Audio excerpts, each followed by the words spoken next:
Hello, my wonderful subscribers, and to the people watching me around the globe. Miss Asem will be back about Shankopa. As I bear Odeneho channel to do. Miss Asem over subscribing to our YouTube channel, Odeneho TV. Over like, over comment, area comment section, over click on the notification button for more news updates. Miss Show and my referee say I'll be sharing link in our review, so I better recommend this channel, Odeneho TV, to many people and platforms. Men I do my kunya say they know what me was say trending news are air so ewe my gun and my sin and my debro. Nene, ma could be about betomena, so men person my sober no ada jibe no. Come why you go to Marcia, medas. What just what banwa was it was a baby no abaya dian sa rescue mission a Ghana mission wa JDM HMUSA wa de airba adan and what is was a mampanyin de keke ka ho no e no no wanye na Ghana nso no kire se ye ni nkwasomu what ya say sania opanyin no kire no wo bia ho to no na na do abere so enti wo so the rescue mission airba when wo so wa Ghana ha wo ba abaje no yentie Dr.Bawumia e wasase radio so I don't know where they're coming from. You know, they don't have a leg to stand on that particular question of hardships. You know, we came into office when Ghanaians were really under severe hardship because of the economic mismanagement of the NDC.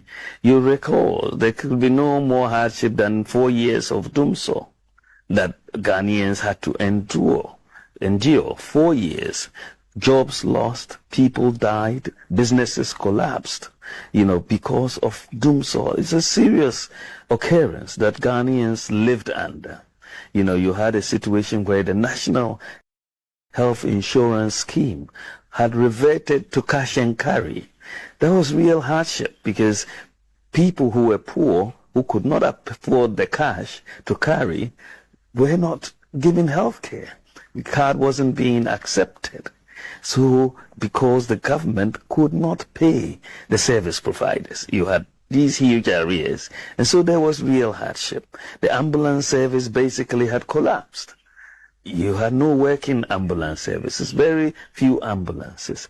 And so if you look at the impact of there not being an ambulance service, that's a lot of suffering for people who need an ambulance. In fact, the new ambulances that have been provided have shown, and when you look at the data, the calls that have increased, means a lot of lives are being saved.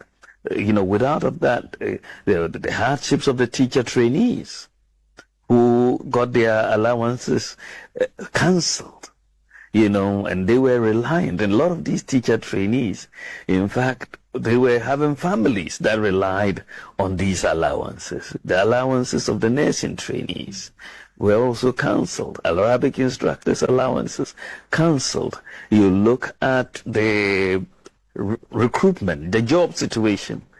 We had so much unemployment under their regime. And that unemployment, we even had a graduates unemployed association, right? For the first time in our history. That unemployment, you know, was the result of their government's inability to get the private sector going, and also to recruit into the public service, because there was a freeze on recruitment.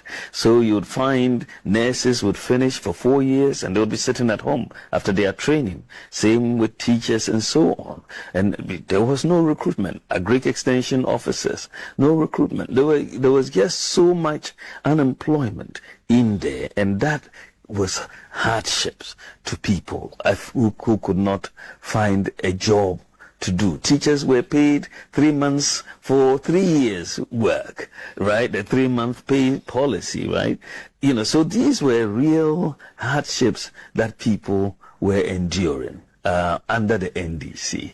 Doomsday is over under the NPP. We've restored teacher training allowance. We've restored nursing training allowance. We've restored Arabic instructors allowance. We've rebuilt the National Ambulance Service. One constituency, one ambulance. We've rejuvenated the agricultural sector, increased growth from about less than 3% to over 8%. Ghana is now exporting 19 different crops to our neighboring countries. We have moved up in terms of food security in the Global Food Security Index from a number 78 position in 2016 to 59 position now. So cocoa farmers are doing better. The living income differential, the access to fertilizer is much better. You have, as I said, one constituency, one ambulance. You are hiring people in the jobs. So we've created close to over 2 million jobs that we have created across the chain, Planting for Food and Jobs, Nation Builders Call for graduates, 100,000, the teachers, over 90,000, the nursing and health personnel, over 90,000, afforestation jobs. We have created a lot of jobs, NEIP, over 90,000 jobs, and so on. So when you talk about suffering, the National Health Insurance is working again. When you talk about suffering, for sure, we have reduced suffering. That's the point. We haven't eliminated suffering. I think that is always going to be a work in progress as you deal with the economy.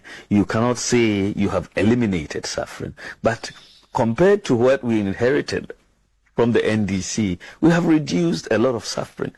Free senior high school is saving parents 2.2 billion Ghana cedis. Now, that would have been money they would have had to pay.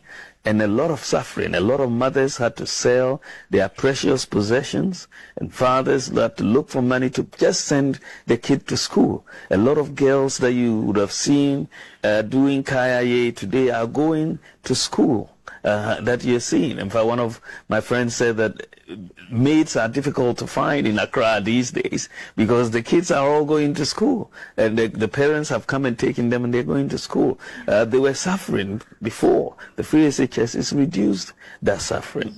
So we are doing a lot of targeted things, expanded the school feeding program by 78%, LEAP program expanded it by 53%. In just first term, so we are doing a lot that is reducing the suffering of our people. We have not eliminated it, but we are in a much, much better position. The economy is in a much, much better position to deliver better livelihoods. You've never seen a government, Nanaya, in this country that says free water for 9 months or free electricity for lifeline consumers for 9 months. It has never happened. Well, but you raise a question there that I wanted to ask you, because this story of success and unquestionable upward swing, ending 2019 on the year of return and the high that brought and the fantastic economic performance of 2019 was, of course, partly derailed by the advent of COVID, which without question has knocked all countries across the world for six.